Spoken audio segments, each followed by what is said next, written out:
Harvard Divinity School. Apocalyptic Grief, Reckoning with Loss, Wrestling with Hope, February 26, 2024. And welcome to all of you who are joining us live for this live web seminar. And welcome also to those who will be viewing this event in a recording of this tonight's session. I'm Diane Moore, and I'm the Associate Dean of Religion and Public Life here at Harvard Divinity School. And on behalf of myself and our Dean, Marla Frederick, we are delighted to welcome all of you to the fourth in a six-part series entitled Religion in Times of Earth Crisis. This series features faculty from Harvard Divinity School and is intended for a larger public audience, of which you all are representative of, and we are delighted to be in conversation with you about this critical issue in this critical time.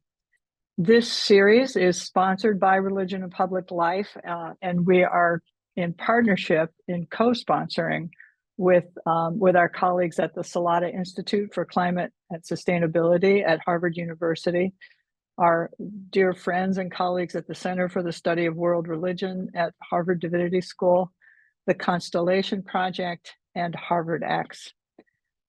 Please join me as we pause now to offer the Harvard Land Acknowledgement of Land and People. Harvard University is located on the traditional and ancestral land of the Massachusetts, the original inhabitants of what is now known as Boston and Cambridge. We pay tribute to the people of the Massachusetts tribe, past and present, and honor the land itself, which remains sacred to the Massachusetts people. These events, of course, don't happen in a vacuum, and I am eager to offer appreciation and thanks to our colleagues at Religion and Public Life who behind the scenes have made all of this happen. Rochelle Sway, Rima Tassi, Tammy Liao, and Natalie Campbell. I also want to thank our wonderful colleagues in our communications department, particularly Christy Welch, for the beautiful posters that animate this series in such a powerful way. And our dear friend and colleague, Kama Lord, in our IT department, who helps make sure that this series runs with as few glitches as possible. The entire series has really been inspired by our colleague, Professor Myra Rivera, who was the president of the American Academy of Religion, which is the professional associations of scholars of religion. She was the president in 2022 and gave a powerful address for her presidential address. And I want to read an excerpt from that presentation, and then also another scholar and colleague who has inspired us with his writings. But first, from Myra. We need a more capacious sense of collectivity that can only emerge when we are willing to honor our stories and tell the truth about injustices that have shaped both environmental devastation and responses to it. We need a world of our many worlds, and that's from Myra Rivera. And the second quote is from Amitav Ghosh in his remarkable publication called The Nutmeg's Curse. This is from Ghosh. This is the great burden that now rests upon writers, artists, filmmakers, and everyone else who is involved in telling stories. To us falls the task of imaginatively restoring agency and voice to non-humans.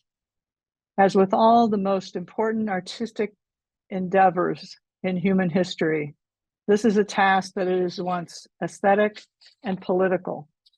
And because of the magnitude of the crisis that besets the planet, it is now freighted with the most pressing moral urgency. Again, Amitav Ghosh, The Nutmeg's Curse.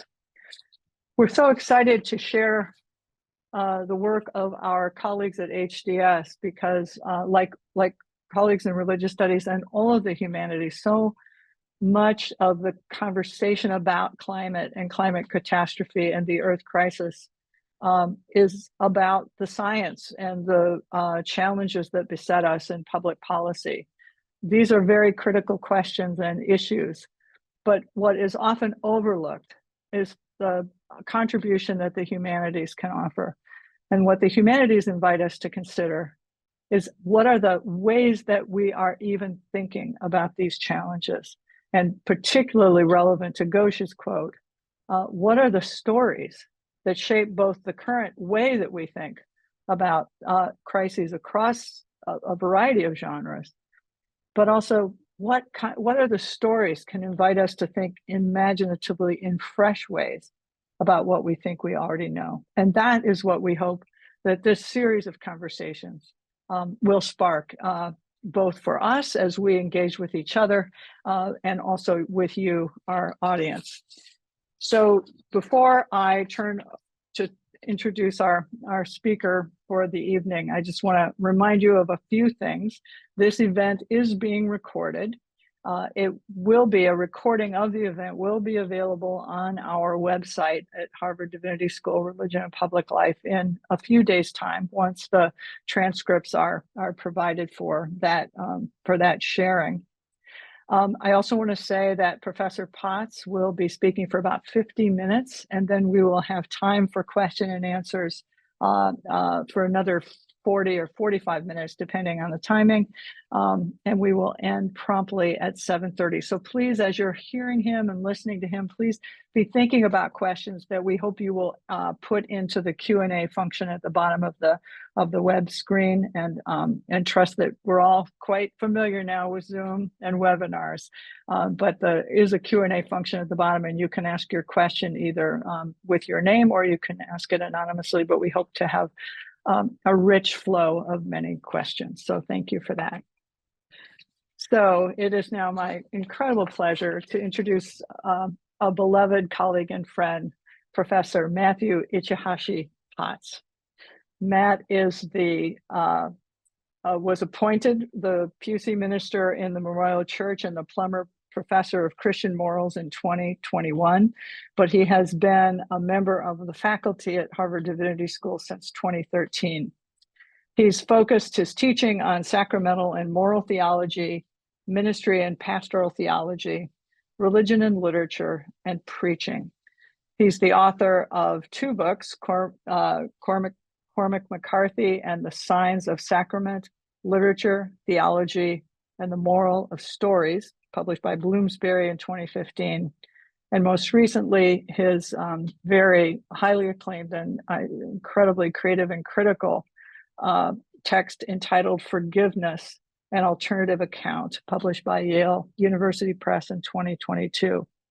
Matt's presentation tonight is entitled Apocalyptic Grief, Reckoning with Loss and Wrestling with Hope, and it is a part of his current book project, next book project, which is also tentatively titled Apocalyptic Grief. So Matt, we'll turn it over to you, and thank you so very much for being part of this critical conversation.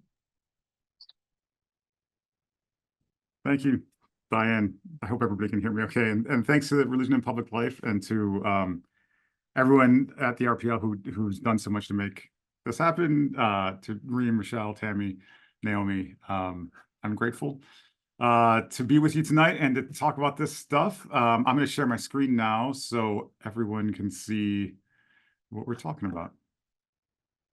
So Apocalyptic Grief, Reckoning with Loss, Wrestling with Hope. Just from the introduction that Diane just gave, I'm this, in many ways, this conversation, this series of slides I'm going to talk through with you tonight is about stories, the stories that form the way we relate to the world around us.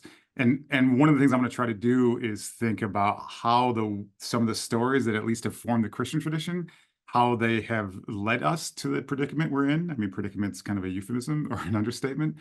But I want to talk about how maybe one interpretation of the stories that we that we read together and have passed down have led us to the situation we're in. But I also want to lift up some possibilities from within tradition for thinking through these stories in a different way. And the two main themes I want to focus on in the next 45 or so minutes are the themes of loss or grief and hope. So those are going to be the kind of main categories of thought or affect or whatever I want to explore together. So I'm going to start with a little bit of a story, actually, which is that I've been worried about climate change for a long time, like a lot of people, like most people, I think, who are paying attention to the world around us and trusting the the the evaluations of those who know the science. I think I've been worried about climate change for a while, but the sort of idea behind this thing about apocalyptic grief began when I attended a session down in Falmouth, Massachusetts. I guess it was 6 or 7 years ago now, maybe more, 7 or 8 years ago. I used to live in Falmouth. I used to pastor a church down there, and I commuted up here to teach. And Falmouth is home to the Woods Hole Oceanographic Institute, which is one of the great scientific centers in this country, and they have a lot of scientists working on climate change and a lot of people in the community who are concerned about climate change. And I went to an event in one of the churches in town that was about Christianity and the climate crisis. And they invited some folks who were fairly well known in Christian circles as eco-theologians or people thinking about how Christians should respond to the climate crisis. And there were some scientists there, but there were also these theologians. And I sat through this presentation, and it really kind of bothered me because especially the Christian theologians who were presenting who were presenting their work said things that I couldn't really agree with. They said things like, if we make the right choices now, if we do the right things, right, if we turn and repent from our ways, then we can avoid the catastrophes which are coming. And it seemed to me that the scientific evidence said that there's already some catastrophe baked into the system. And in fact, if we look around the world today, we know that these things are already happening. Climate change is not something that's going to happen in the future if we do not repent in the present. Climate change is something that is happening and has been happening. And I'm worried about this formulation, kind of a Christian triumphalist formulation, which is if we repent, if we turn around, then God will come in and undo all the bad effects that we might have set ourselves up for. And it seemed to me an inadequate way to respond to the reality of the task at hand, which is one where there is some calamity baked into the system. And that what we really need is to think about what it means to live into and through calamity with some courage, with some justice.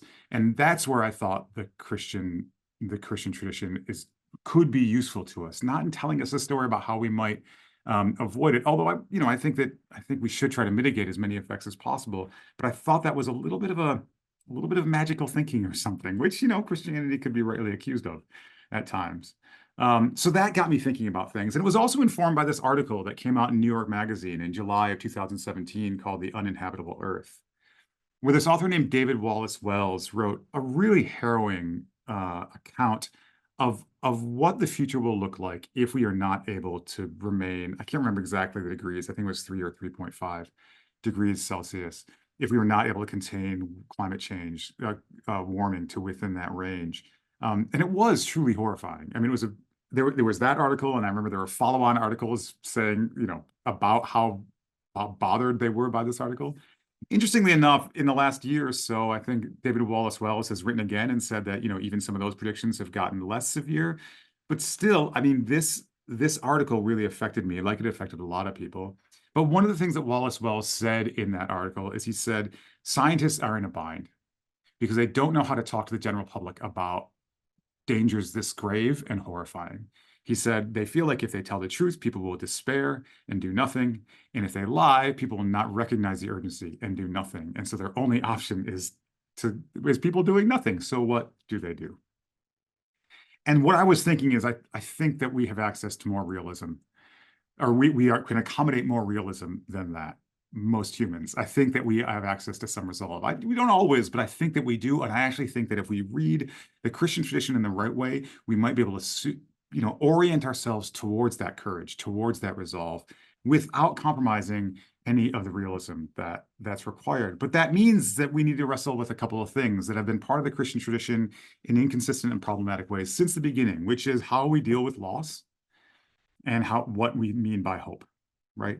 And so I really want to engage ideas of grief and hope in this talk. And as Diane said, this is the beginning of a book project. What I'm going to be talking to you about tonight is like me kind of working through some of the early theology. I'm actually really grateful for this talk because it forced me to get a little bit deeper into some of the questions of hope. than I had been before. But like a lot of my scholarship, my focus is going to be very much on literary works. So I'm going to talk to you about like kind of the ideas behind how I want to talk about grief and hope in this talk tonight. But if folks want to talk about literature or film, the kind of things, the texts that I'm going to take up in the book when I eventually write it, I'd be happy to talk about that during the Q&A.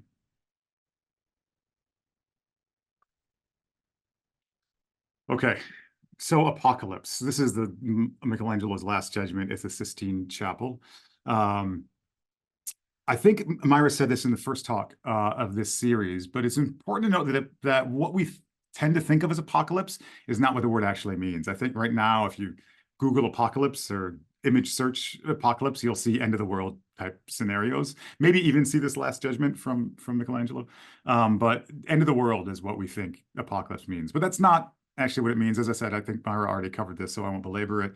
But the word apocalypse is just a Greek word for revelation or unveiling, right? The reason why the last book of the Bible is called the Revelations of John, or Revelations, is because and it's also considered an apocalypse, is because it's the same word. Now, apocalypse is not only like the word for revelation, it also became a dominant literary genre from I'm not an early Christian or historian or scholar of the ancient Mediterranean, but from about 200 BCE to about 1 to 200 CE. Apocalypse, or the apocalyptic, was a dominant literary genre. And what apocalypse does, or what the apocalyptic genre does, is it reveals the meaning behind things. So especially in a situation where there is great suffering, or where the world does not seem to be going according to God's plan, right? Apocalypse was supposed to be the revelation of God's plan. Here's the meaning behind all this stuff that's going on. It looks like there's no plan here. Actually, there is a plan. It's just hidden, and we'll unveil it and you will see it. Now, often that unveiling comes at the end of time, at the end of history. And so apocalypse came to be associated with the kind of end of history narrative, but it just means unveiling. It just means the revelation of the meaning of something. And in particular, I think the reason it becomes popular in that kind of 300 to 400 year window is because there was great suffering among Jewish peoples, and this is the kind of genre that arose. Like, how do we make sense of this catastrophe that's going on around us? And these genres would emerge, which were trying to make sense, trying to reveal what the meaning behind these things were. So there are many Christian apocalypses. Some would say that the whole New Testament is apocalyptic. There are lots of apocalyptics. Literary works or whatever. You could consider each of the Gospels, at least the 3 synoptics, but maybe each of the 4 Gospels, an apocalypse in one sense. At the very least, each of the synoptics, Matthew, Mark, and Luke, have a chapter or 2 just before Jesus is killed, where Jesus talks about the ends and what's going to happen in the future and what will be revealed. And those are often called the little apocalypses. But in a broader sense, you could also see each of the Gospels as an apocalypse. To develop this kind of conversation that I want to have tonight about grief and hope, I'm going to focus on 2. The first is the Gospel of Mark, and the second is what's called the Showings of Julian of Norwich. The Gospel of Mark. So this is an image. It's a cramped image. You're not seeing the whole painting. This is Jacopo Tintoretto, who is a great artist of Venice, and it's a painting of the body of St. Mark, his remains being translated to St. Mark's Cathedral in Rome. And his body is supposed to be I think about 600 years old by then, so he's looking pretty good. So the Gospel of Mark, I want to give you some history for the composition of the Gospel of Mark.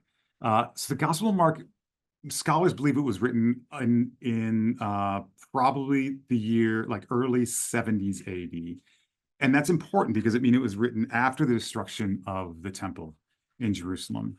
And I think it's especially for Christians who don't know this history, who aren't reminded of this history consistently, it's kind of hard for us Christians, and I'm speaking as a Christian and as a Christian theologian now, I think it's hard for us to really get our heads around how catastrophic and how apocalyptic the destruction of the temple and the destruction of Jerusalem was in the year 70 AD. So there had been an insurrection, and then Rome had decided to come down very hard, and they sieged Jerusalem for several years and then burned Jerusalem to the ground. It was truly apocalyptic. If apocalypse means end of the world ended for people who lived in and around the capital of Judea at that time. Josephus, who is a reliable historian in other cases. We're not sure how reliable his figures are now, but we have no reason to believe that he was exaggerating tremendously, probably exaggerating a little. But he said, hundreds of thousands of people were killed. Hundreds of thousands were enslaved and taken to Rome. He said as many as 500 people a day were crucified in and around the city walls during the siege of Jerusalem. I think we have to really think through what this means. Like the streets in and around Jerusalem, just lined with naked, tortured bodies and crucifixes everywhere. And then the whole city burned to the ground and made a minor encampment for the Roman military after that. The temple and Jerusalem were the cultural and religious center of the Jewish diaspora, and that destruction was cataclysmic. It was apocalyptic. It meant the end of the world for these people. And the Gospel of Mark arises right in the wake of that. While people are still suffering, their families still killed, their relatives and loved ones and friends enslaved, all of this going on. And then the other Gospels follow. Mark was probably the first Gospel, Matthew, Luke, John, they follow.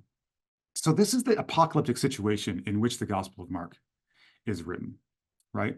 And I think it's important for understanding what the Gospel says. So two things I want to focus on about the story it tells. So the Gospel of Mark you can kind of read in two halves. There are other ways to break it up, but the first half is sort of Jesus and his ministry in Galilee. And in the first half of the Gospel, he is just, he's working miracles left and right. He's healing everybody, he's taking care of everybody, and he's doing magical things. He's walking on water, he's calming storms, he's feeding 4,000, he's feeding 5,000, he's raising the dead. He is exhibiting signs of immense power. And as in this kind of remote backwater of Galilee, and as he exhibits these signs of immense power, people start following him. Of course they do, right? Here's this powerful, charismatic leader who can raise the dead, who can calm storms, who can take a loaf and feed 5,000 people. They're starting to follow him, and they're talking.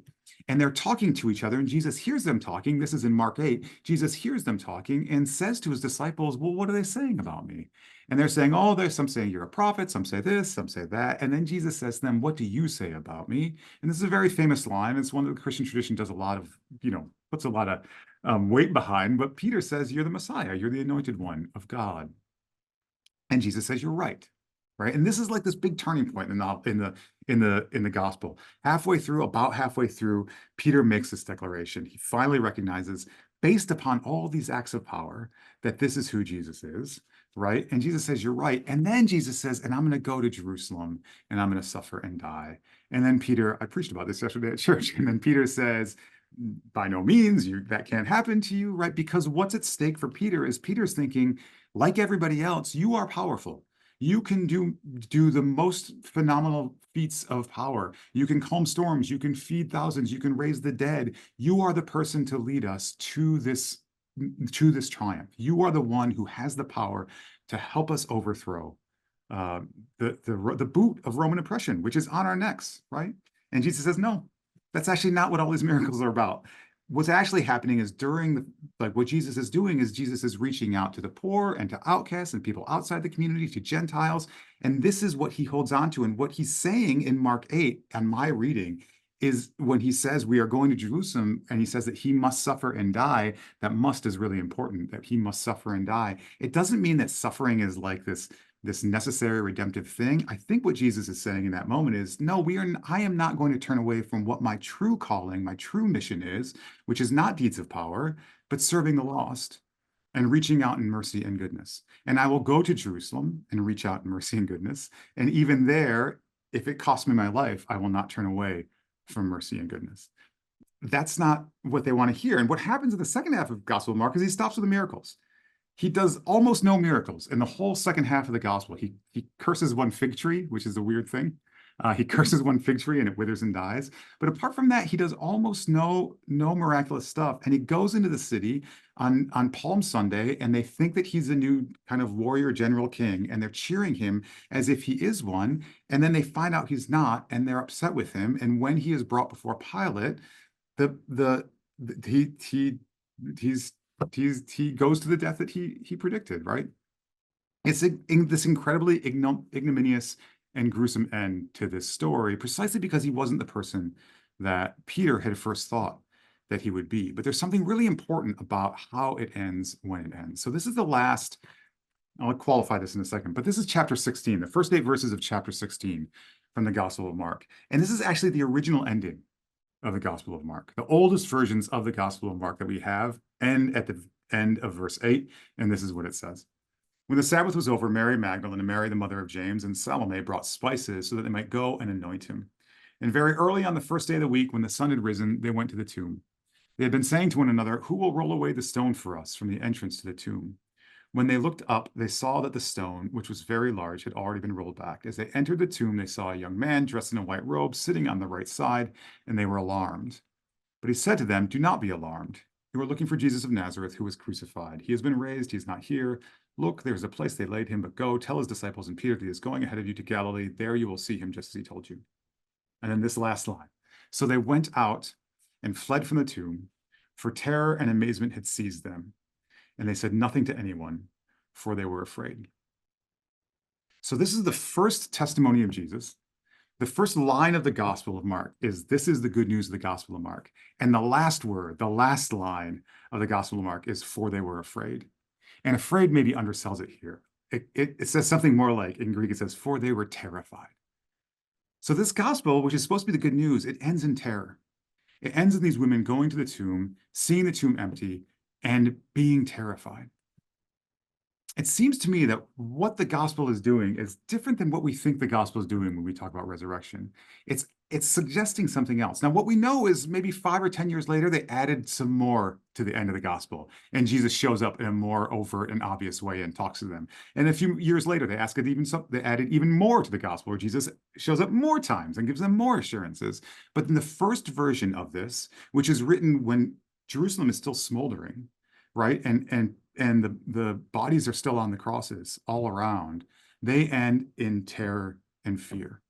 And it seems to me, pastorally, theologically, what this first version of the earliest gospel was inviting its readers to do was to think about what it means to live with and through terror and fear, what it means to stare into emptiness, to look into the tomb and see emptiness, and to turn and live with that fear.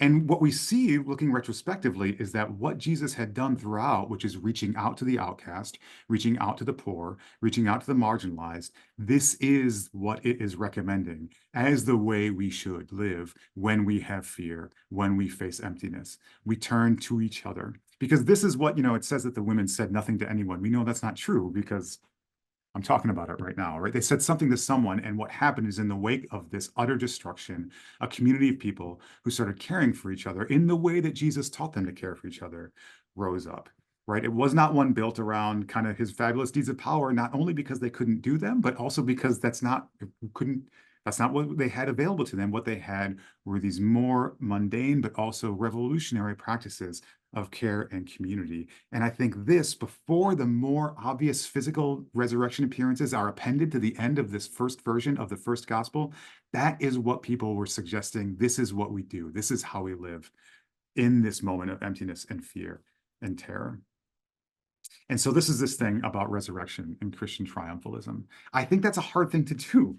I think the reason the gospel is written is because the author is looking around at the ruin and destruction around him and is saying, we need a way to live in the midst of ruin and destruction. And here is our model. Jesus gives us our model on how we can support each other, how we can live with each other. But that's a hard thing to do, because what you want instead is for everything to get better. It's to not have to stare into the empty tomb, to not have to end in fear, and not have to face terror. And so what we have are different versions of the resurrection story appearing and being appended and being discussed in different ways. Now, this is something we can talk about in the Q&A. I actually think that there are very viable ways to read the Gospels of of Matthew and Luke and John, which are consistent with this reading, which also want to, I think, maybe contemporary Christian readings of the resurrection overread those ancient stories. Those ancient stories, too, are inviting us into this productive relationship with emptiness, with loss, with fear, rather than trying to kind of shunt or push those feelings of fear and terror away. But there's a version of Christian triumphalism that emerges, which says, if we are willing to endure suffering, then there will be some resolution at the end where it will all go away. I'll say more about that in a second, but I want to look at some other sources first. So this is the other apocalypse I want to discuss tonight. As far as I know, I'm not sure anyone has called this an apocalypse, but I think it must count by any broad definition of what an apocalypse is. So I want to talk to you about the showings of Julian of Norwich. So Julian of Norwich is a saint. Well, I guess she's not officially a saint in the Roman Catholic Church. She is in my tradition. Julian of Norwich is a woman from the 14th century. Mid-14th century in East Anglia, England. She lived as an anchoress, which means that we can talk about this during the Q&A as well, but that means that she was walled into the side of a church, to St. Julian's Church in Norwich, a church you can still visit if you go to Norwich. And she lived there. Now, the 14th century, if the 70 AD in ancient Judea was a time of literal apocalypse, for the Jewish people, then 14th century England was also a time of apocalypse in ways that will probably sound familiar to many of us. There was climate change. There was a little ice age in the early 14th century, which, because it was an agricultural society in Europe, it led to widespread famine. And the average lifespan dropped, down into the low 20s or early teens, just from the famine. But there was more to come. The bubonic plague also came in the 14th century, and the bubonic plague ended up killing, depending upon your various historians' estimates, anywhere from like a fifth to a half of the European population. All this death and destruction led to an incredible amount of unrest and dis-ease among the people. Institutions that they had trusted, like the church, like governments, began to be distrusted. So there were all kinds of religious rebellions, all kinds of political rebellions. There was a war between England and France that killed many people. In England, there were persecutions of immigrants. There was an insurrection in London. I think they beheaded the Lord High Treasurer and imprisoned the Archbishop of Canterbury.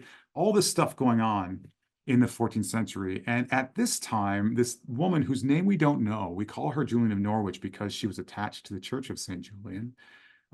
She had some kind of grave illness. Maybe it was plague, maybe it wasn't.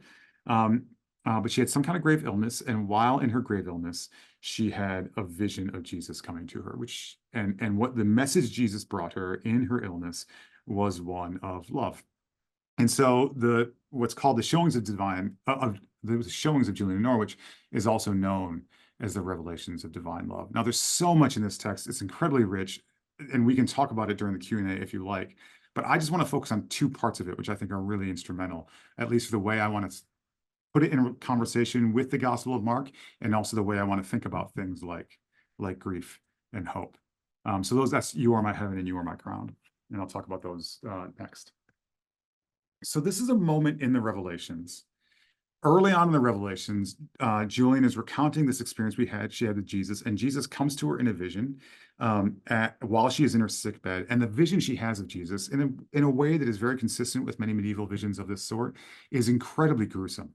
There are like sheets of blood coming down his face, and his body is desiccated and dry, and the blood cakes and dries, and then more blood comes, and it's incredibly gruesome. And she loves Jesus dearly, and she's having a hard time looking at him, right? And this is when this moment comes. And then I thought my reason suggested to me, as if there had been said to me in a friendly way, "Look up to heaven, to his Father." And then I saw clearly, with the faith that I felt, that there was nothing between the cross and heaven which could have distressed me. Either I must look up or else reply. I answered inwardly with all my soul's strength and said, "No, I cannot, for you are my heaven." Now, what's really fascinating about this is that Julian has this vision of Jesus in this immense pain, this person she loves in this immense pain. And then her reason says to her, and she sees clearly, that she could be carried up to the Father. She could be carried up to heaven. All she has to do is look away from the cross and look up to heaven. There's nothing between the cross and heaven which could distress her. If she looks away and looks up, she will be carried away to paradise. And she has to make a decision. And the decision she makes inwardly with all her soul's strength is to say, "No, I cannot, for you are my heaven." She looks at Jesus and says, "You are the one I love, so you are the one I want to be with, and I'm not going to turn away from you, even though I'm afraid, even though this is gruesome," right? Heaven is not out there someplace for me to escape the suffering or the difficulty of the present. Because I love you, I will remain in the difficulty of the present, because you are my heaven. I mean, this is interesting in its own right, but it's also interesting in the way it's mirrored by the language of Jesus. So she has this conversation with Jesus, and this is actually not this is not in his own words, but he had asked in the moment, the quote that I'm going to give you right now, Jesus has just said to her, "Are you satisfied with how much I suffered for you?" And she's kind of like, "What do you mean satisfied? What are you talking about?" Right? And then while they're talking about whether or not she's satisfied, whether she's pleased at what he did for her, she has another vision of these three levels of heaven. And then the first heaven is what she describes here. This is the action of the Father, that he rewards his Son, Jesus Christ. This gift and this reward causes Jesus such joy that his Father could have given him no reward that could have pleased him better. So this is what she's saying. She's saying, I had this vision, and I had this vision that, Jesus had to suffer for us. And I learned that God gave Jesus this wonderful reward. And I started wondering, but what could be this wonderful reward that God gave Jesus for suffering for us? The first heaven was full of bliss, for the Father is highly pleased with all the deeds Jesus has done with regard to our salvation. And therefore, we are not only his through his redemption of us, but also through his Father's courteous gift. We are his bliss. We are his reward. We are his glory. We are his crown. So Julian comes to Jesus and says, like, boy, you suffered so much for us. God must have given you something really great. There must have been some great reward that God gave you for doing what you did for us, for me, right? And what Jesus says to her is, you are the reward. You are the gift. There is no thing beyond you that you are the way that I get to. There is not some greater good that I'm going to arrive at if I go through you. You are the one I love. It's a mirror of what she says to Jesus too when she sees Jesus suffering. I'm not trying to get to some other heaven. You are the heaven. Love itself is the reward. And this is what Jesus says to Julian as well. I wasn't trying to suffer so I could get to some greater good beyond you. You are the greatest good because love is its own reward. And this really becomes, I think, the argument of the Revelations. Now, I don't want to overstate this. Like, Julian has a vision of kind of paradisal bliss beyond all this, but she also insists that love is the whole meaning of everything. And when we exist in love, we have already arrived at whatever our reward will be, even in spite of whatever sufferings we are enduring. There's a strong sense, in a way I think that echoes, obviously very differently, but in a way that I think that echoes the Gospel of Mark, which is saying that love is its own reward, that facing terror and pain and loss is where in love is what we are meant to do. It's not some conduit or escape hatch by which we arrive at some kind of greater security or salvation. And this is where we can start talking about grief and hope in a less kind of theological, maybe more theoretical bent. So a lot of the way I'm thinking about grief comes from the writings of a really important theorist that many of you, I'm sure, have heard of, named Judith Butler. This book, Precarious Life, came out in the mid-aughts or early aughts, I think, 2003 or 4 or something. And I'm focusing on the first essay of this book, which is called Violence, Mourning, and Politics. And in that work, she talks about grief and grievability and about grief as the ground for ethics. So these are just a few quotes from her writings there. Right at the beginning of that essay, she asks these questions: who counts as human?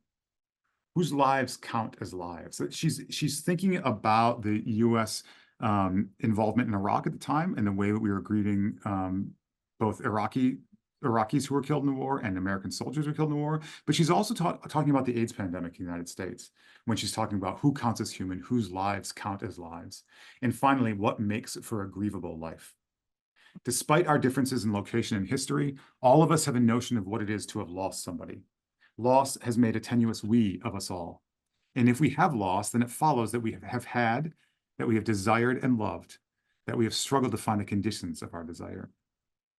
Butler, they are a critical theorist, and they often use language is kind of difficult and in the tradition of critical theory. But part of what is going on in this quote here is that what they are suggesting is that what makes a life grievable is that we love it. And we love those lives which we are afraid of losing and which are also precarious, which could be lost, right? Like our urge to protect, our urge to love, our impulse to grieve after we lose that which we love is a sign that we love. They are diagnosing this idea that grief and love go together. We love that which we would grieve losing, and we grieve that which we love. Loss is the thing that ties love and grief together. And if that is true, Butler suggests that that grief can become something of foundation for our politics, but maybe not in the ways that it often is. So here, later on in the essay, when grieving is something to be feared, right? If we don't think of grieving as aligned with love, but think of grieving as something we have to suppress or something that we can't face, if it's, if we look away from the empty tomb and don't want to face emptiness and fear or terror like the end of the Gospel of Mark does, when grieving is something to be feared, our fears can give rise to the impulse to resolve it quickly, to banish it in the name of an action invested with the power to restore the loss or return the world to a former order, or to reinvigorate a fantasy that the world formerly was orderly.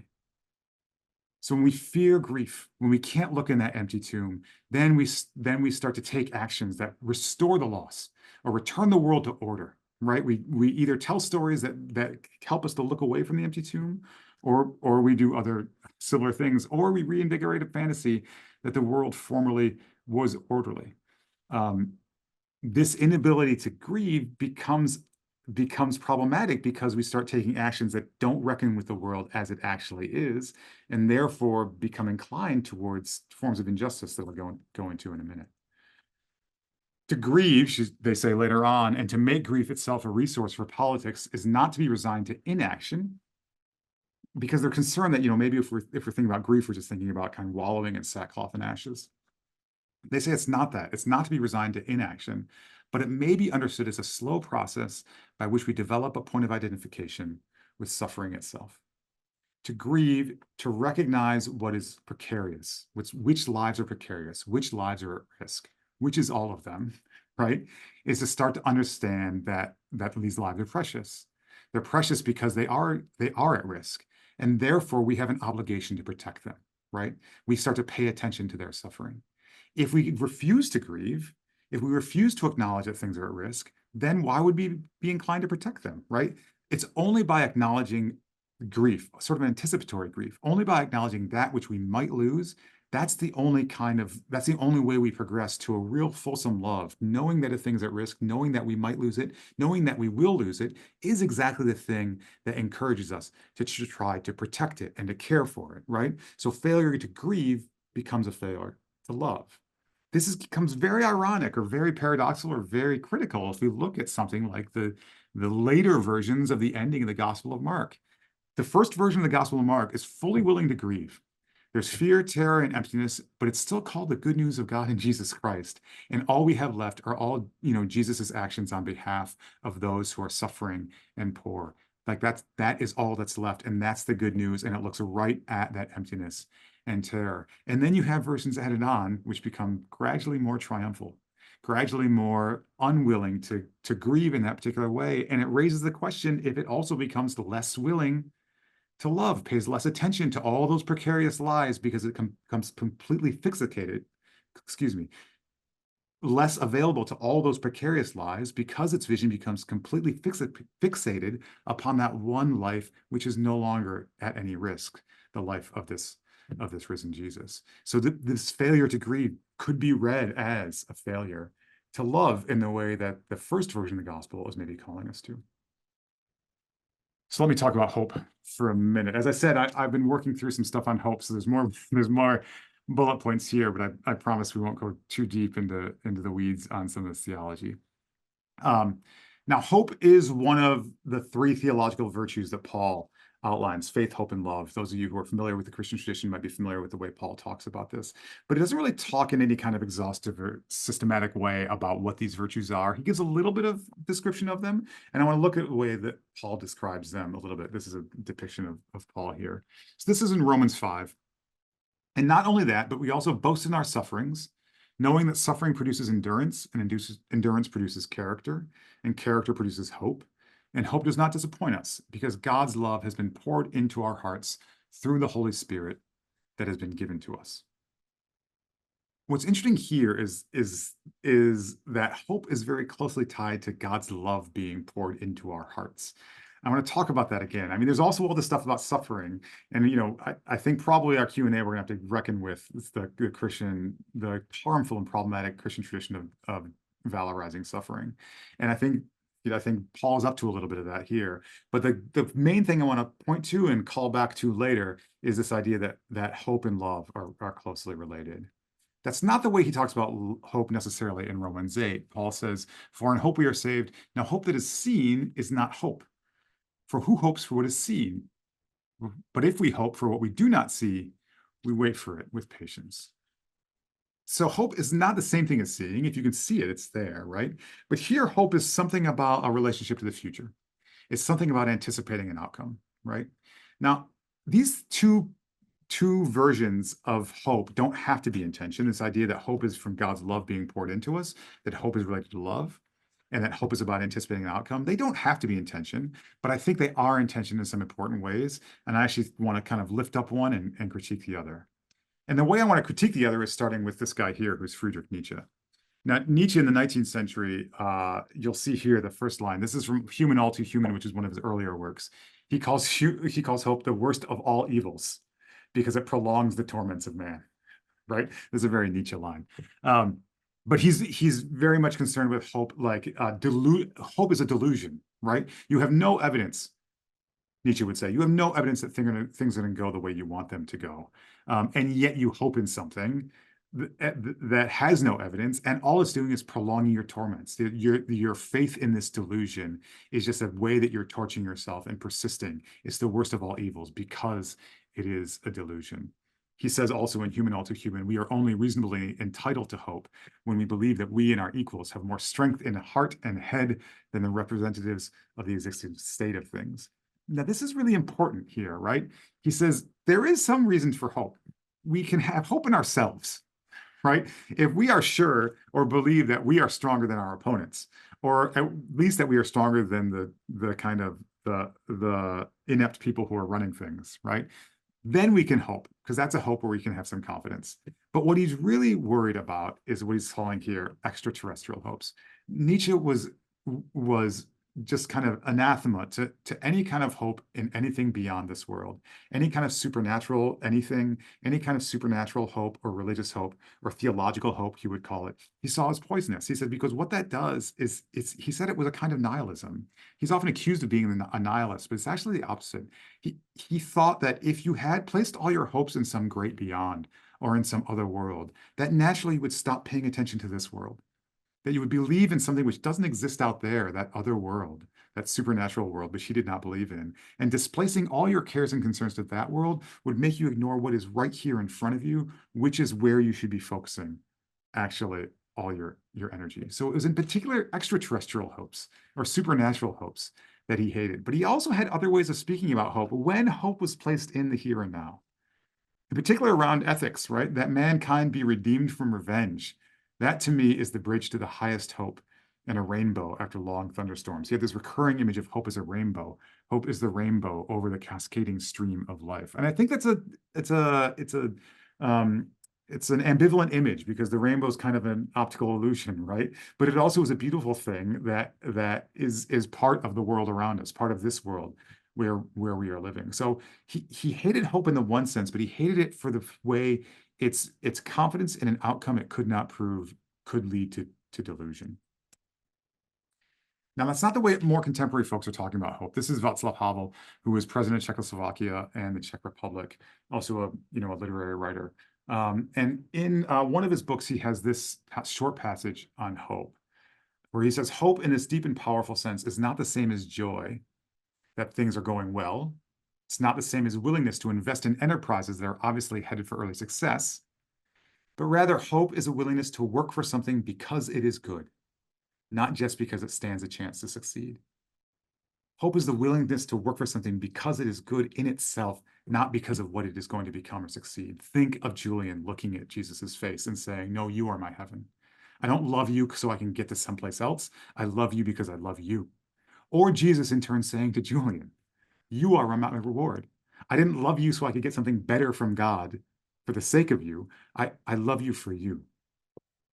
Hope is a willingness to work for something because it is good, not just because it stands a chance to succeed. The more unpropitious the situation in which we demonstrate hope, the deeper that hope is. Hope is definitely not the same thing as optimism. It's not the first version of Nietzsche's critique, which is that things are going to turn out well for no reason. You have no evidence to believe it will. It is not the conviction that things will turn out well, but the certainty that something makes sense, regardless of how it turns out. Now, I don't know if the translation from Czech makes sense is. To me, makes sense seems not really to carry the full weightage of what he's trying to say, but the certainty that what we are doing has meaning, whatever the outcome. That what we are doing has meaning, whatever the outcome. That I did this for you, not because you could get me to someplace else, right? In the way that Julian and Jesus say to one another. And this is Gustavo Gutierrez, the founder of Latin American liberation theology, who around the same time that Václav Havel was writing what he was writing about hope, he had an interview in which he said this: hope is not the same thing as optimism. Optimism merely reflects the desire that external circumstances may one day approve. There's nothing wrong with optimism, but we may not always have reasons for it. I think the implication there is if we have no reasons for it, there could be something wrong with it, because it makes us believe that things will improve, even though they won't. And that makes us complacent in a way that Nietzsche, I think, would find reprehensible. The theological virtue of hope is much more than optimism. Hope is based on the conviction that God is at work in our lives and in the world. So this is Terry Eagleton in a recent book of his, which is called Hope Without Optimism, where he's really playing on and developing these ideas of Havel and Gutierrez, although he doesn't, I'm not sure he actually directly attributes either of them. And then when he's talking about hope here, he's quite grave in his description. There are occasions when men and women must die in order to defend a principle that makes life worth living.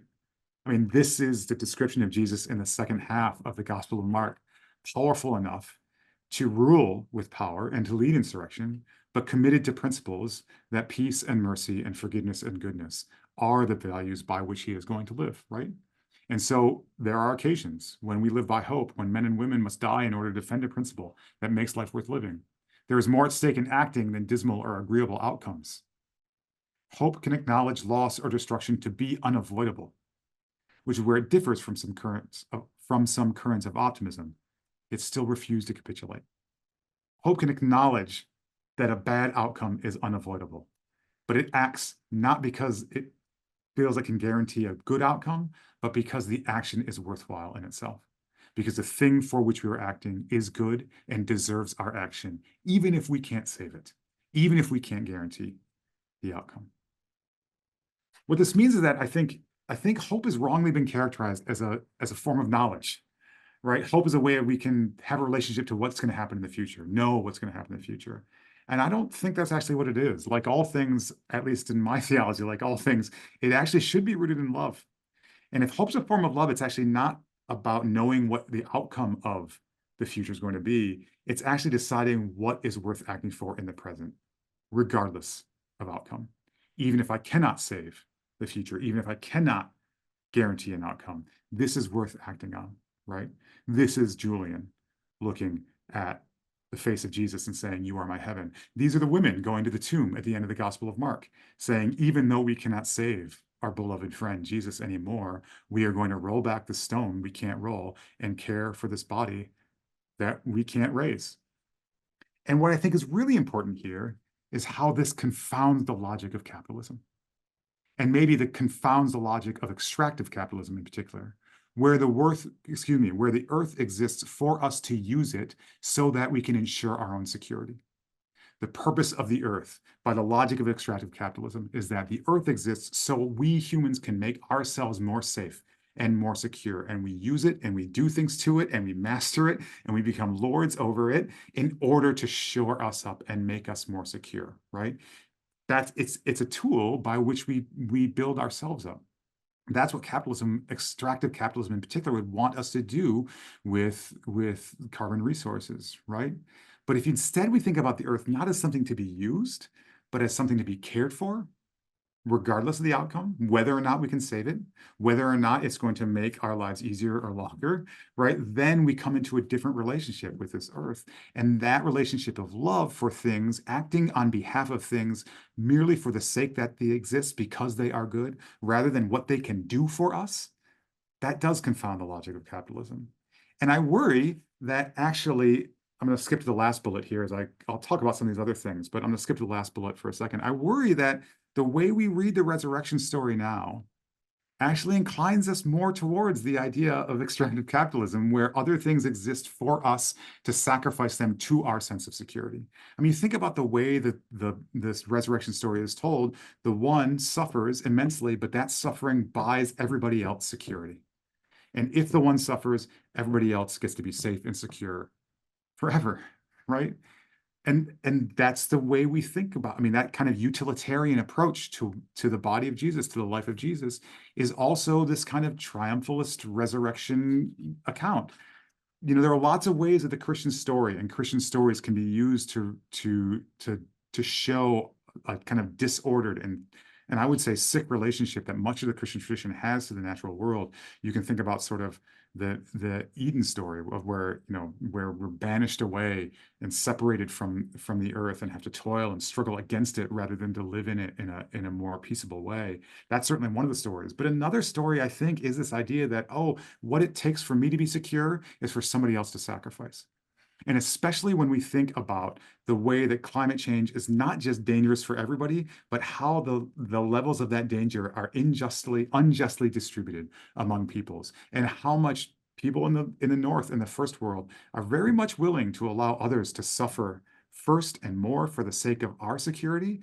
Like this, it troublingly follows the logic of resurrection. But I think within the Christian story, there are other ways to think through what it might mean to look at emptiness, to look at fear, to look at outcomes we cannot predict, even outcomes that we worry will end badly, and still say it's worth acting, it's worth loving the world as it is, because it is good, because God told us it's good, not because we can save it, not because if we save it, it will save us, but just because it deserves to be loved. We care for it because the beloved deserves our care, not because it will reward us.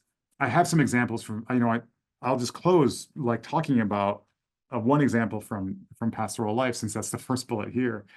But the reason I have this intuition is not because I'm a theologian. It's not because I went to a talk in Falmouth from some scientists and Christian eco-theologians. It really comes from my work as a pastor, which is limited. And I'm sure in this audience, there are people with a lot more pastoral experience than me. But, you know, in that article from New York Magazine that I referenced at the beginning of this talk, when David Wallace Wells talks about, you know, we present people with the horrible news and they'll either deny it and hide their heads and pretend it doesn't exist, or they'll despair and not do anything. And you know, it's a different scale. Climate change is an absolutely unique thing for us. But I've been with, you know, several people who have received apocalyptic news. When people who have received like the most awful news they can imagine, when their loved one or someone they love dearly gets cataclysmic news of terminal illness or that kind of thing.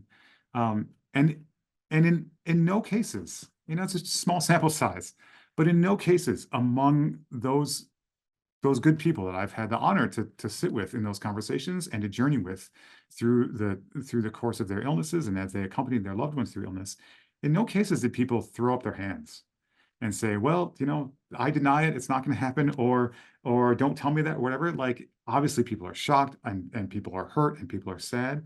But in every case of a person, including very personal ones, when people get this kind of news, what I find is that human beings, when told the truth about how much time is left and what they can do, they do everything they can to love one another as much as they can with the time they have left. I think we humans are capable of this. I actually think the Christian tradition gives us all the tools we need to do it if we read the tradition the right way. The problem now is one of scale. I mean, we're thinking about a habitable planet that is in a similar situation, which is getting pretty grim news.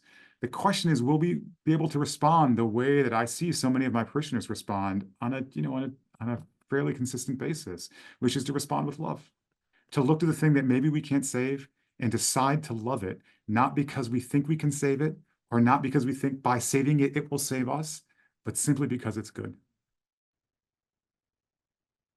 Matt, thank you. And an incredibly powerful and rich and illuminative conversation you sparked for us.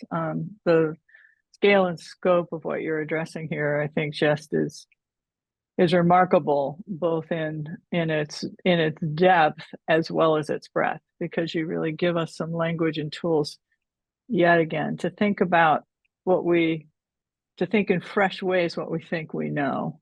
And just incredibly grateful for the richness of the resources that you represented here. I'm going to encourage folks to go ahead and start putting questions in the chat. We've already got a few, but Matt, one of the things I wanted to ask you about is, first of all, I'm sure the connections with other stories and scholars that I'm sure the synapses are just like firing for you throughout this whole journey. I'm just so struck by your comment about what it means to not just what I often quote Donna Haraway in this series, because I think she's so such a powerful interlocutor around these questions. And of course, her latest work is called Stay with the Trouble. And what I hear you doing here is the same thing. It's like we can't be thinking about the kind of consequence of actions, but to stay with the action, to be present. And the question I wanted to raise for you, relevant to that and to Butler's notion of we can't love what we can't grieve, I'm just wondering, what are your reflections on our connections with the non-human world? How do we move into a space of the recognition that is so critical, relevant to life, non-human life, around these same questions? I think yeah, that's absolutely that's the right question, and I think Butler is a really great tool for us to do that, right? Yeah. Because I think what's implied, it's not in this essay, but in other of their work, what's implied is when we ask what lives are grievable, they're also talking about non-human life, right? Yes. And what I think what they would say is that our failure, something like climate denialism, is a failure to grieve.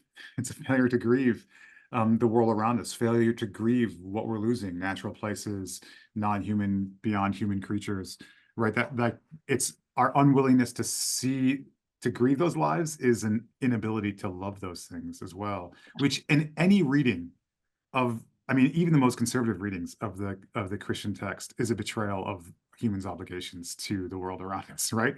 The inability to grieve, I think, as a sign of our failure to determine that the world needs love and care. Yeah, I think that's absolutely right, and that's what Butler is calling us to. Like, think about who you're not grieving. We can start with humans like gay men during the AIDS pandemic, right? And we can expand it out to victims of war and violence in various places in the world. But I think they're also saying, what else are we losing? Because we're losing. The ones you're not paying attention, you can know what you love by what you grieve. And that's what they're inviting us to try to grieve as broadly as possible. And that's not something I mean, just to name my own community, like, for all our proclamations, that's not something Christians like to do, or humans in general, I think. But grief is hard, and it's hard to lose things, and we want to turn away from that. And what Butler suggests is, like, no, turn toward it, because you're not going to know, you're not going to learn how to protect it, you're not going to have the courage to face it, you're not going to do what needs to be done to love it. Even, bracketing the question of saving it, you're not going to do what needs to be done to love it until you're willing to grieve it. And yeah, and so I think you're right to point it towards the beyond human and non-human. Yeah. Yeah, thank you. Just one quick other comment, and then I want to turn to some of these really great questions. I'm so moved by your experience, and I think which everyone in this talk can relate to, about what does it mean to hear terrible news about people we love, and what do we do with that news? And I just find that simple but very relatable experience so powerful, that we don't run, we don't say, well, I give up. Yeah. We stay. Yeah. We stay in the pain, and because that is our expression of love. So I just want to say, simple but very powerful connection. So thank you for the that. analogy would be like, I will care for you these next 3 months as long as you get better. Right? None of us would ever say that. On the contrary, we say, if it's 2 months, whatever, like, I will do whatever I can for as long as I have, just because the act itself is the gift. You are my heaven, right? That's really beautiful. And thank you for that. One of our beloved students, Rebecca, who's in your forgiveness class, says that she's seeing real deep parallels here. And so her question for you is, how do you see the relationship between hope and forgiveness? Yeah, that's a great question. I think as I've gotten deeper, and I'm not very deep in this writing project, I've had the idea, and I know kind of the books I want to write about, and I'm developing ideas. The hope is the thing that, I'm a sports fan. It's the hope that kills you, they say in sports, right? So like the hope has been the thing I've been avoiding, just because the sources are difficult, and it's a complicated topic. I think maybe what you see, the more I'm thinking about hope, the more this looks like an analogous problem to the one I found with forgiveness. And not to derail this conversation, but that it can be used, and it has been used by the Christian tradition to towards ends opposite of what it's intended for. I think the idea of hope as a kind of religious form of optimism, as a way of saying, oh, everything will be all right. It can lead to some complacency. It can lead us to not care. It can lead us not to grieve, right? If my hope is just mere optimism, if my hope means that, oh, actually the icebergs won't melt, right? Then I'm not grieving them. And if I'm not grieving, then they're not caring for them, right? But a different kind of hope would be one that says, like, oh, the icebergs might melt, but they are, these non-human, beyond human parts of creation are worthy of my care, just on their own, for no other reason. Like that's a different kind of thing, and it depends upon us being willing to look into this empty tomb, be willing to wait, be willing to face grief, which is the way I also want to think about forgiveness. Forgiveness isn't this magical way for us to undo the past. It's actually a way for us to live with a broken past. And maybe hope's the flip side. It's not a way for us to magically fix the future. It's the way to live into what might be a broken future. Yeah, wonderful. Thank you. Great question. Thank you, Rebecca. There's wonderful questions here. I'm going to turn to Sarah Brownsberger. Thank you, Sarah. She says, thank you for a beautiful talk. Isn't there a parallel here for refounding medical ethics? Care for the patient as a mortal self, not as an autonomous mind seeking to optimize the criteria of health, but as the doomed, frail body. Each individual life is doomed. And that's interesting and powerful language. Please. Yeah. I mean, I think one of the places, this is a question that Christians have to grapple with. This, I think, not just like what it means to have bodily life and to be mortal, but also our relationship to whatever immortality is. I think that's a problematic thing for Christians, and I think that we have not handled it well traditionally. That's also not what this talk is about. However, I do think that I think you're right, Sarah, that part of what Butler is pointing us to is to just come to to be frank about the fact that all is vulnerable to loss, that everything around us is potentially grievable. And the degree to which we grieve it is the degree to which we love it. And I see this, from the kind of chaplain side. I worked, very briefly at CPE as a chaplain, but also as a priest working in a pastoral situation, and also with loved ones of my own who have had terminal illnesses and died from terminal illnesses. There's a point in every illness where the conversation shifts from how do we get more days to how do we, or at least not in every illness, but in some of these experiences I'm talking about, where the conversation ought to shift. Sometimes it shifts later than it should, right? From how do we get one more day because one more day means that we don't have to face the end, to how do we live this day with as much, caring and love as possible. And, not to make it too personal, my mom died last year. I think if we could go back now, she would probably say she waited a couple of weeks too long, right? And I think that's true of a lot of folks, because I think the medical establishment, with its great skill at prolonging life, is inclined towards doing this and has trouble having that conversation. I'm grateful for really wonderful chaplains, many of whom are trained by this school and by the CPE programs in Boston, for helping us, people who have loved ones going through that, and helping medical clinicians and so forth make that turn, have that conversation as early and as thoughtfully as possible. So I think you're right. I'm not as expert in medical ethics, so I can't speak broadly as to how it might reorient medical ethics, but I do think there is a difference between approaching a human body as a body available for saving, as opposed to approaching the human body as one which is mortal and finite, always and already. Right, right. I'm so struck too by that. Deeply understandable in my own experience too of the desire to have one more day, which that doesn't also address that's about me wanting more time with my beloved, right? That's right. It's not about the well-being of and the confrontation of the frailty and our finitude. So thank you, beautiful. Thanks for the wonderful question. I'm just skipping around. These are wonderful questions, but this is from an anonymous attendee. You talked about anticipatory grief, and this makes me think of solastalgia, or the grief one feels from the loss of place due to environmental change. I think it can also, I just want to say, I think that can also be not just about environmental change, but loss of place around refugees, loss of place around a host of things. That's my addition. Back to the question, I'm curious how you think we can work with anticipatory grief that you identified in a way that feels fruitful and not paralyzing. Yeah. I mean, I think that I think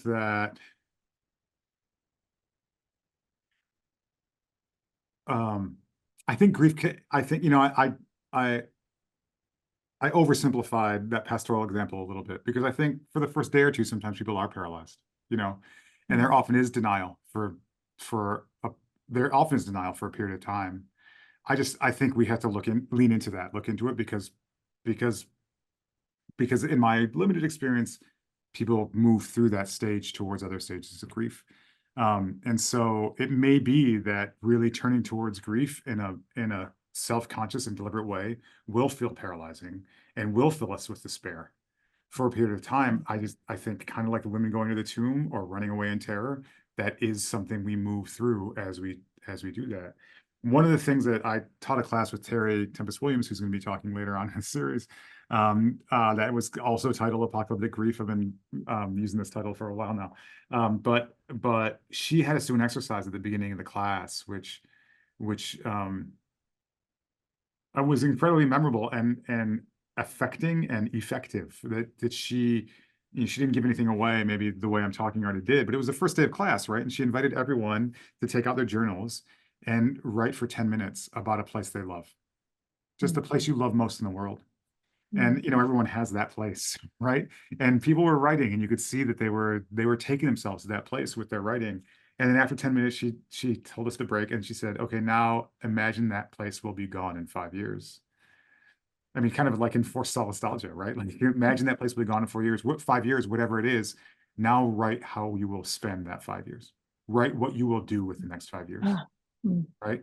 How would you relate to that place, knowing that it's finite, knowing that it's frail, knowing that you can't save it, right? And I know no one's writing turn away, find a new favorite place, right? Like, right? And I think these sorts of exercises can be useful. That really, I mean, that I said, it sticks with me. I still remember the place I wrote about. I still remember, like, she didn't tell me she's going to do this. I still remember kind of the shock of that prompt, the second prompt, and then trying to think about what would I do. And then she did, because she's a skilled writer and caring teacher, she just kind of used that as a way to kind of broaden out the scope of what that grief could look like. Like, because we had a room of 20 people and they all had a different place. And now all these places are all at risk, and all of us are in relationship with one another. I think there are ways that we can invite people to turn towards grief that will feel shocking and may feel even like fill us with despair or something like an emotional paralysis or something. But that's something we can't be afraid of, because maybe what's needed is to face that and then endure that, so we can move through it towards the care that these places deserve. Yeah, wonderful. We have I almost didn't want to ask the question, because I think you partly answered it, but I think Jacob Walker has another slight twist. Jacob. So thank you, Jacob, for this question. There's so much in your talk. Thank you for your talk. Something that seems particularly hard about galvanizing action around climate catastrophe is how removed, specifically and temporarily, the negative effects are from those who cause it. Yeah. I can imagine those same difficulties arising in the context of feeling what you call anticipatory grief. So his question, how do we feel grief in a non-manufactured way about something that has largely not yet happened And even when it does happen, will likely not affect us in Cambridge as gravely as it does others, i.e., how do we feel genuine grief for something that is not immediately confronting us? Yeah. Yeah, I think that's the other part of like sort of the Christian prophetic message is it's partly sort of this imaginative work. One of the things I want to think about in my book is I'm in my head, I have broken up chapters. I want to think about imagination, imaginative work as a way of like, and in ways that these questions are really helping me. Maybe anticipation or anticipatory grief is related to imagination somehow. Imagination is one of the tools, like this thing that I think that Terry did for us and for our class was to help us use our imaginations so we could actually access our grief better, access some of those places that we were not yet grieving, or that we were not recognizing as fragile and frail and subject to passing. But I think the other thing that Christianity has or ought to have is its prophetic voice for justice, right?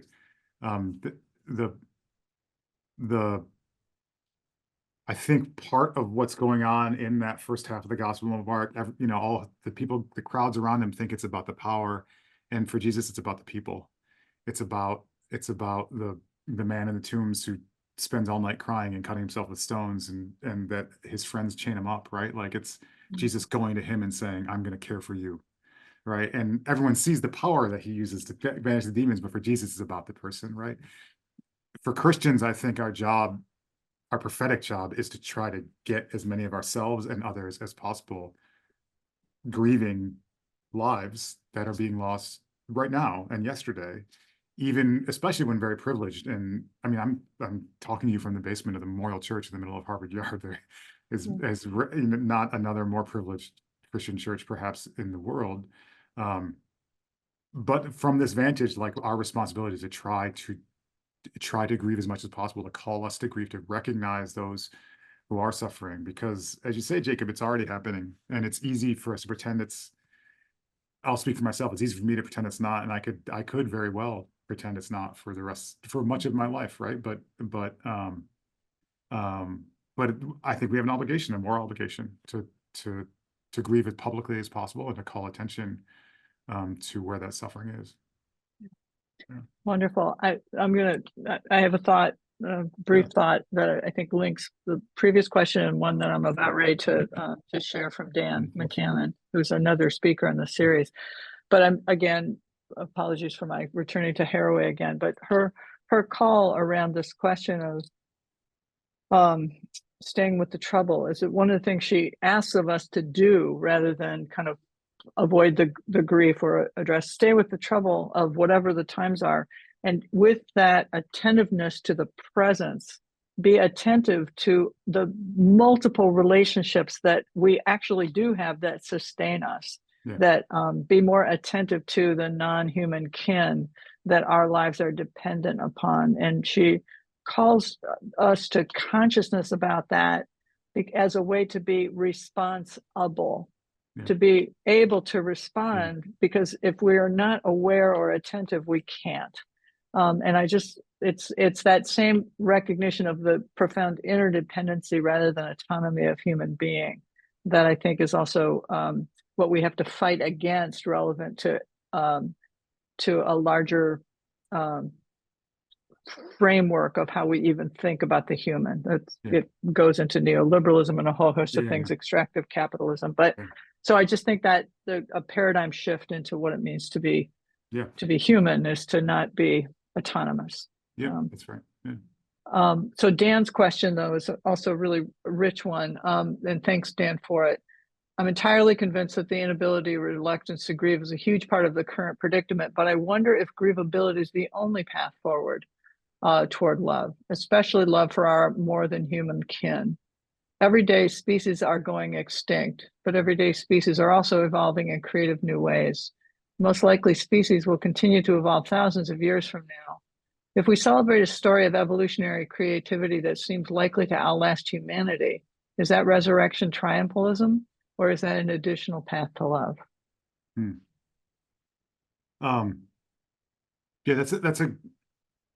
I think, yes. Yeah, I think you're describing something like this is not one of the classical 3 theological virtues, but I think you're describing something like wonder, right? Like having a relationship of wonder towards the natural world. I think that's love also is that. It's not just, it's not just grieving that which is precarious. It's also being filled with wonder at the in spite of its precarity, the beauty and ingenuity and creativity of the world around us. And the fact that, the human habitable world is a very short period in the history of life on this planet, and that what we are in, I think the relationship of grief that we have to be in is within a particular kind of habitable world. One of the things that frustrates me is when kind of folks talk about saving the earth or saving the earth, and I just kind of placing the value of the earth or the earth itself in like a very narrow human scale. I think what we're talking about is the unnecessary extinctions of lots of species and ourself in the present, and thinking about grief in that sense, while also remaining a relationship of wonder that far outstrips and exceeds the human, the scope and span of the human. And that also can be a way. But as I think about it, though, I know grief is one of these slippery words where I can get away with a lot just because it covers so many things, right? Kind of like love or hope or forgiveness, which is that, again, just analogizing from the most narrow personal or pastoral examples, the experience of grieving with someone, even in a stage of extreme disease or something, end of life, as I was talking about, will include sadness, affective states like sadness and anger and despair. It also includes joy and wonder, in ways that are not contrary necessarily to grief. So I take your point, Dan. I think you're right. I think it can make it one telling of the story, and maybe the telling of the story I gave can make it too grim, or only grim. Whereas reckoning with loss, if that's what grief is, if reckoning with loss is what grief is, it will include many human affective states and wonder and kind of joy, the creativity of life, even as it passes, can be part of that, I think. Wonderful. Thank you. But back to grief. Janet Keating. Thank you, Janet, for this wonderful question. She's basically asking, is our collective turning away from grief the major driver of climate change? In the sense, she goes on to say, we also, when we turn away from grief, we obsess with other forms like screens and distractions and a whole host of things. So we occupy our time and world. I don't feel qualified to answer the question. That's a cop-out, I guess. I think because there's so many things, especially huge institutions and economic forces that drive climate change. But I think there is I think that there's something in the Christian West and something in kind of the Christian capitalistic system that does look at the world around us as something to be sacrificed for our own security, and maybe to prop up an illusion that we don't need, that we aren't frail and aren't fragile, and that sometimes we do that to other people in other religions, like we sacrifice them. Baldwin has this wonderful critique in The Fire Next Time about how racism is a symptom of this. That we cannot accept that we are mortal, and so we project our mortality on others so we can live with the illusion that we don't have to die. And kind of the logic of unending growth that extractive capitalism in particular tells us is certainty, like is the only narrative that's possible. We must keep growing. We cannot stop growing. Like this is endlessly sustainable that's an illusion and a lie. And this is a stretch, but I think in a way that is turning away from just like a reckoning with limits, a reckoning with finitude, which is related to something like grief. So again, like I think I'm not an economist. The economic forces and all those things are not ones that I could understand or claim to. But as a theologian, it looks a lot like a lot like some of these problems I see in the theological tradition about the way we think about our own fallibility and finitude. Yeah. No, I think I'm really grateful for the question. I'm grateful for you tackling it with the caveat, because I do feel like, what's the major cause of climate change? I mean, I don't think anyone can answer that, but I do think, based on my opening remarks, that we have very many instrumental answers to that question. But I think the psychological, emotional answers are what will also be required for us to be able to tackle these times in a responsible way. So thank you for that, for both of you, for asking and answering that challenging question. Margaret Bullitt Jones asks about, she speaks out of her own also Christian heritage, but I think it has broad representations for others as well. I wonder how our Christian witness could be transformed if we reclaim the power of lament. So I think I'm just going to shift that and say, have you given any thought to the relationship between grief and lament and love, and what that human emotion might incite in us? Yeah, I mean, not in any like sophisticated theoretical way. I think that's right. I think Margaret's question is right, and I think that that it's more than intuition. I think that recognition that there's a long-standing scriptural and theological tradition of us turning towards grief. It doesn't start with the empty tomb in Mark. It goes it's shot through the Hebrew Bible. Turning in lament to one another and to God is something that has just always been part of the scriptural tradition that Christians inherit, and that obviously precedes us, right? I think that's right. I think, and maybe this is because I'm here in the Undercroft Memorial Church, right? I think that the form of grief that and also because I think I have like freestanding preoccupations with forgiveness as a topic. The way I'm thinking about forgiveness, the way I think about the way I think about grief is around repentance, right? Like it's about, what have we done that we can't undo? How do we actually?